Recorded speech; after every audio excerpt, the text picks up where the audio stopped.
अभी बद्रीनाथ में कथा हो रही थी तो वहां एक संत हमको मिले, वो वहीं रह करके भजन करते हैं। तो मैंने उनसे पूछा, एक बंधुओं एक नियम बनाइए, कभी भी किसी तीर्थ में जाओ, कभी भी किसी धाम में जाओ, आप अपने कोटा में भी रहते हो, संतों को ढूंढ ढूंढ करके चुपचाप बिना प्रचार के उनके पास जाके थोड़ी वार्ता किया करो, उनसे उनके नियम पूछा करो, उनसे कुछ उनके अनुभव पूछा करो, बहुत कुछ प्राप्त होता है। हमारे पास तो जो कुछ भी है संतों का ही है।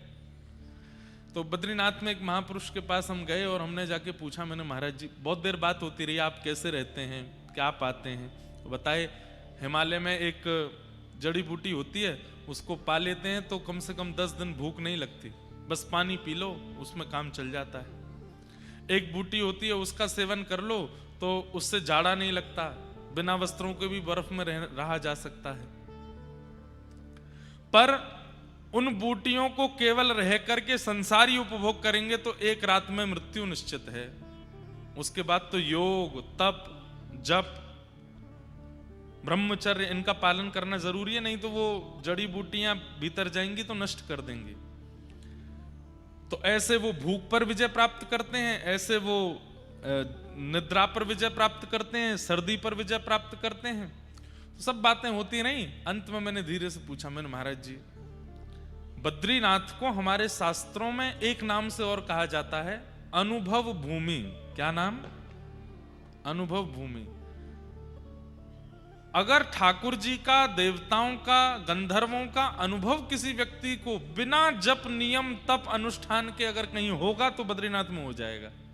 आपने तप भी ना किया हो, आपने जप भी ना किया हो, आप केवल बद्रीनाथ में 15-20 दिन रहने लगो, डोलते डोलते डोलते आपको कभी ना कभी कोई ना कोई अनुभव तो होगा। वहां अनुभव होते हैं। तो हमने महाराज जी से पूछा, मैंने महाराज जी आपको कभी कोई अनुभव हुआ? तो महाराज जी कहते हैं, एक बार हुआ। हमने कहा उसके बाद क्यों नहीं हुआ? तो उन्होंने एक बात कही और वो मेरे मन में ऐसी मतलब खलबली सी हुई उस बात को सुनकर के। वे कहते हैं, ध्यान से सुनिएगा, कि देव पुरुषों को, ऋषि पुरुषों को और भगवत प्राप्त जो हो जाते हैं उनको हम मानवों से घृणा होती है। हम मानवों का आचरण, हम मानवों का भोजन, हम मानवों की रहनी सहनी, वार्ता, हृदय की स्थिति, वो सब दूर से देखते हैं। और दूर से देख करके, अब शब्द तो उन्होंने ऐसा कहा जैसे कई जीव ऐसे हैं, जानवर ऐसे हैं जिनको देख करके हमें घृणा होती है, ऐसे ही हमको देख करके उनको घृणा होती है। और दूसरा, हम लोगों से उनको दुर्गंध आती है, इसलिए देवता हमसे दूर ही रहते हैं। दुर्गंध आती है हम में से। हम चाहे कितना भी इत्र लगाएं, परफ्यूम लगाने वालों से तो हजारों किलोमीटर दूर रहते हैं ठाकुर जी। इत्र लगा लो, ठाकुर जी को निवेदित करके चंदन लगा लो, पर अल्कोहल युक्त जो परफ्यूम होते हैं, बहुत लोग लगाते होंगे, वो लोग आज मेरे को हो सकता है कोस भी नहीं हो, परंतु ये बात सत्य है। अगर आप ठाकुर जी का बनना चाहते हैं जीवन में तो ये बातें लागू हैं। वैसे संसार के खूब बढ़िया बढ़िया बने रहो, कोई दिक्कत नहीं है। जो ठाकुर जी की सेवा करता है उसको सुगंधी लगाने की आवश्यकता नहीं। क्यों? ठाकुर जी को जब लगती है तो उसको भी लग जाती है। ठाकुर जी को जब इत्र लगाया गया तो वही इत्र प्रसादी उसको भी लग जाती है, तो उसको अलग से लगाने की आवश्यकता नहीं। पर वास्तव में अगर मानव किसी सुगंधी का प्रयोग ना करे तो उसकी खुद की पत्नी, खुद के बच्चे भी उसके पास नहीं आवेंगे। इतनी दुर्गंध है हम लोगों के शरीर में। ये तो हमने बड़े पलस्तरों से अपने आप को छुपा रखा है। बहुत बढ़िया बढ़िया बन के घूमते हैं, पर वास्तविकता तो हम लोग इतने पवित्र नहीं। तो देवताओं को मानवों से दुर्गंध आती है, इसलिए वो दूर रहते हैं, स्पर्श नहीं करते। और कहीं मानवों का बहुत झुंड पहुंच जाता है ना, देवता वहां से फिर प्रस्थान कर जाते हैं, बोले कि ओहो अब ये रहने लायक नहीं बची ये जगह। लेकिन अगर मानव पंचगव्य का सेवन करता है, थोड़ा सा गौ गोबर, थोड़ा सा उसमें गौमूत्र, थोड़ा दूध, घी, दही और इसका मिश्रण करके पंचगव्य बना करके और ठाकुर जी के सन्मुख बैठ करके स्नान ध्यान करके नित्य सेवन करता है, कुछ समय बाद उस व्यक्ति के अंदर से जो हमारे प्रश्वेत की दुर्गंध होती है वो आनी भी बंद हो जाएगी। ये सामर्थ्य केवल और केवल भारतीय वेद लक्षणा गौ माता के गोबर और गौमूत्र और पंचगव्य के सेवन से संभव है। हमारे व्रज में आओ, ऐसे ऐसे महापुरुष अंदर रहते हैं कंदराओं में, गिरिराज जी की अंदर रहते हैं जंगलों में, और आप उनके यहां बैठेंगे आपका उठने का मन नहीं करेगा। उनकी त्वचा का स्पर्श करेंगे ऐसा लगेगा कौन सा ब्यूटी पार्लर है जो इनको इतना सुंदर बनाता है। वो किसी सुगंधी का प्रयोग नहीं करते, किसी क्रीम का प्रयोग नहीं करते, किसी प्रकार के साबुन का प्रयोग नहीं करते। कैसे इतने सुगंधित हैं? पंचगव्य का सेवन करते हैं। सोचिए, गैया जानवर नहीं है, गैया मैया भी है, लेकिन उससे भी पहले गैया वैद्य है। गाय वैद्य है, एकमात्र ऐसा जीव है इस संसार में जो ऑक्सीजन लेती है और ऑक्सीजन ही देती है, कार्बन डाइऑक्साइड नहीं आता गैया से। 1 किलो घी का अगर हवन कर दे व्यक्ति तो उससे भी ओजोन लेयर और ना जाने पर्यावरण में कितनी शुद्धि हो जाती है। सब कुछ तो हमें देती है गैया, पर हमने गैया के मूल्य को नहीं समझा। गाय की ऐसी स्थिति कर दी कि आज भारत में जो भी धर्म में ह्रास हो रहा है, परिवारों में ह्रास हो रहा है। कल यहां के सब हमारे संघ के प्रांत प्रचारक गण और आदि सब लोग आए थे। ये लोग इतना परिश्रम कर रहे हैं, घर घर जाकर के लोगों को चेता रहे हैं, हिंदुत्व के बारे में बता रहे हैं, कुटुंब संबोधन संवर्धन सबके विषय में कह रहे हैं। ये सब आवश्यक नहीं था हमारे लिए, क्यों होने लगा? क्योंकि भगवान के द्वारा प्रदत्त की गई सबसे पहली निधि गैया का हमने अपमान किया, गाय की हमने स्थिति नहीं जानी, उनसे ज्यादा योग्य उन जीवों को मान लिया जो मांसाहारी हैं, उन जीवों को मान लिया जो एक जगह विष्ठा कर लेते हैं तो वहां पर 100 बार ब्राह्मण जाकर के यज्ञ करेगा तब वो स्थान पवित्र होता है। उनको तो हम अपने बेड पे सुलाते हैं। और मैं बहुत बोलूंगा तो कई कथा मेरी सुनने वाले लोग भी और कराने वाले लोग भी, लेकिन मुझे इससे चिंता क्यों होनी चाहिए?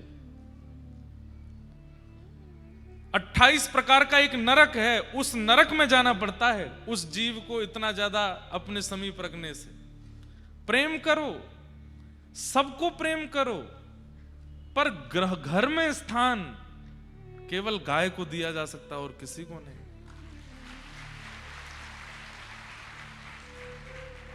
अब हमारे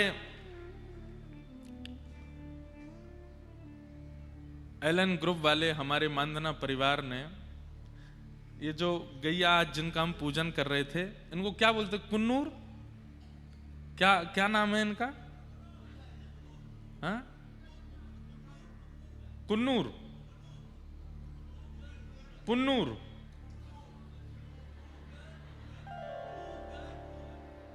गुन्नूर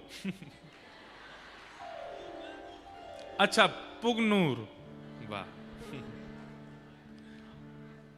हाँ, नाम गंगा यमुना है, पर ये तिरुपति जी की गैया हैं।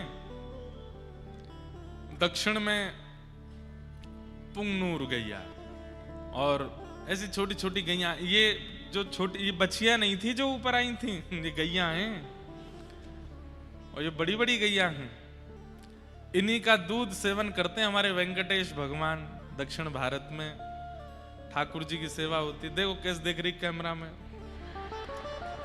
फोटो खींच ले मेरो बोल अब नहीं देख रही। बगल में नंदी महाराज है, बोले मैं हूं, खिंचा लूं एक तो कैसी छोटी छोटी गैया हैं। और इनके बछड़ा बछिया होते होंगे वो और छोटे छोटे। कितना हृदय भर आता है गैया को देख करके। बंधुओं, ठाकुर जी व्रज में करते क्या है? ठाकुर जी ने माखन चोरी आदि करी केवल 3.5 वर्ष से लेकर के 6 वर्ष तक, 3 वर्ष। उसके बाद ठाकुर जी क्या किए? वहां के बाद ठाकुर जी केवल गैया चराते हैं, पूरे दिन गैयान में ही रहमे, और कोई ठाकुर जी को प्रिय भाव नहीं लगता। गैया में रहनो ही ठाकुर जी को सुख लगे। श्रीनाथ जी नाथ द्वार में जो विराजमान है, सब लोग इधर देखो। आज भी श्रीनाथ जी की जो गौशाला है नाथ द्वार में, कभी जाइएगा दर्शन करके आइएगा गौशाला का, और वहां गौशाला में आप गैया देखो, कैसी बड़ी बड़ी गैया हैं। ऐसी अद्भुत गैया हमारे ख्याल से भारत में और कहीं आपको देखने को नहीं मिलेंगे। और आपको जानकर के आश्चर्य होगा, जब श्रीनाथ जी हमारे गिरिराज जी में प्रकट हुए तो कथा लगभग सबने सुनी होगी। सद्दू पाने नाम के एक ब्रजवासी रहते थे गिरिराज जी में। उनकी बहुत सारी गैया थी। उनमें से एक गैया ऐसी थी, उसके दुग्ध में सुगंधी आती थी, और वो गाय सद्दू पाने को अति प्रिय। और यही होता था, उसके जन्म लेने वाली बछिया के दूध में भी सुगंधी आती थी। तो कई लोग तो अपने घर में पूजन आदि करते तो सद्दू पाने से जाकर के दूध लेकर के आते वही गैया को, क्योंकि सुगंधित दूध है, वहां से ठाकुर जी को अभिषेक करेंगे। एक समय आया, वो गैया चरवे के काजे वन में जावे, गिरिराज जी पे जावे और लौट के आवे तो वहां के दूध नहीं। सद्दू पानी ने 4-5 दिन तो प्रतीक्षा करी। वहां के बाद ये दूध देनो क्यों बंद कर दियो? लगे कोई बड़ी प्रसिद्ध गैया है, कोई निकाल ले तो हो चोर। तो ऊपर जाके देखा तो वो गैया एक विशेष स्थान पर जाती हैं और अपने चारों थनों से दूध प्रवाह कर देती हैं। जब वहां जाकर के देखा उस गड्ढे में, तो श्रीनाथ जी की भुजा निकली हुई है।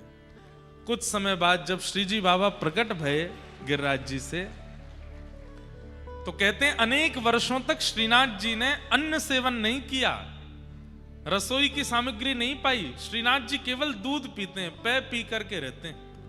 और सद्दू पाने से कह दई, बोले अरे सद्दू पाने, जे तेरे गैयान के कुल में जो सुगंधित दूध देने वाली गैया है ना, ये पता कौन है? बोले कौन है?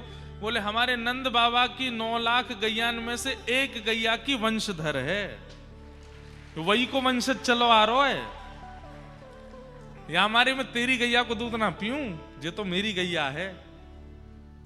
सोचिए, सद्दू पाने के ऊपर श्रीनाथ जी की कृपा क्यों हो गई? क्योंकि गौवंश में एक गैया नंद बाबा के कुल की हती। जो लोग अपने घर गौ सेवा करें, क्या पता कौन किस वंश से है, कौन सी कोई व्रज के वंश की कोई गैया हो, का पता नंद बाबा के वंश की गैया आपके घर आ जाए और वह गैया के दूध के लोभ में ही ठाकुर जी आ जाए। हमारा साधन तो नहीं है कि हम ठाकुर जी को प्रकट कर सकें, पर गैया को दूध तो प्रकट कर ही देखो। श्रीनाथ जी प्रकट है के। और सद्दू पाने के यहां कितने वर्षों तक गिरिराज जी पर विराजमान श्रीनाथ जी ने अन्न सेवन नहीं किया, केवल दूध पीते। फिर जब श्रीमन महाप्रभु वल्लभाचार्य जी महाराज व्रज पधारे, तब श्री जी बाबा ने पहली बार अन्न आरोगा, और तब अन्नकूट 56 भोग तब लगाए गए, तब से ठाकुर जी प्रसाद पान लगे। लेकिन ठाकुर जी ने आज बंधुओं मंदिरों में भी अब इतनी सामग्री बनती है, इतनी देसी गैया ही नहीं है कि इतना घी वहां पहुंचाया जा सके, तो फिर अन्य अन्य घी पहुंचाने पड़ते हैं। कभी कभी हमें लगता है कि हम मानवों ने ठाकुर जी के द्वारा प्रकट की गई, प्रदत्त की गई निधियों को ही नष्ट कर दिया, तो ठाकुर जी हमसे उदास बैठे हैं। कम से कम ठाकुर जी बोल रहे हैं कि भाई तुम पूरे संसार के साथ कुछ भी करो, जो हमारी वस्तु है उसको तो सुरक्षित रखो। गिरिराज जी की महिमा हमने नहीं जानी, रज की महिमा हमने नहीं जानी। यमुना जी, वृंदावन में आप आचमन नहीं कर सकते, और अगर आपने 10-12 दिन तक आचमन कर लिया तो आपको घनघोर पी लिया हो जाएगा। ये वृंदावन की यमुना जी की स्थिति है। हमें ऐसा लगता है ठाकुर जी की एक वस्तु की भी संरक्षण की इच्छा और एक वस्तु की भी रक्षण की भावना किसी जीवात्मा के मन में आ गई, ठाकुर जी कहेंगे तू तर्पण मत करे, तू संध्योपासन मत करे, तू जप तप मत करे, सब तेरो कल्याण कर दूंगा मैं, तू बस मेरी निधि की रक्षा कर। गौ सेवा करने वाले गौ रक्षकों को, गौ सेवकों को पिंडदान आदि करने की वो तो विधि है, करना ही चाहिए, विधि से तो करो। पर हमें ऐसा लगता है कि जब वो गौ रक्षा गौ सेवा का संकल्प लेते हैं ना, ठाकुर जी कहें तेरे सबरे पितृ मुक्त है गए, तेरे आगे आने वाली सबरी पीढ़ी मुक्त है गई, और तू तो मुक्त है ही गए हो, क्योंकि तेने मेरी निधि की रक्षा करी है।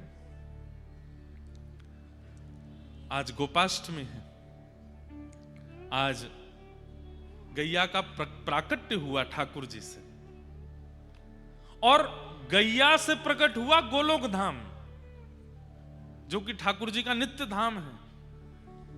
जैसे वैकुंठ, साकेत और गोलोक, गोलोक का प्रादुर्भाव कहां से हुआ?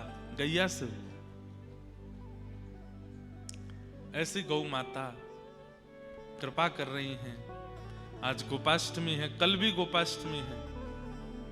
ठाकुर जी का मधुर श्रृंगार करो, गैयान की जाकर के सेवा करो, खूब आरती करो, वंदन करो, और बंधुओं गैया में ही गोपाल जी देखो, और उसी भावना से गैया की सेवा में लग जा। आप अनुभव करेंगे, घर में विराजमान करके ठाकुर जी की सेवा करने का जो फल मिलता है वो केवल गैया की सेवा करने मात्र से प्राप्त हो जाएगा। ऐसी गौ माता है।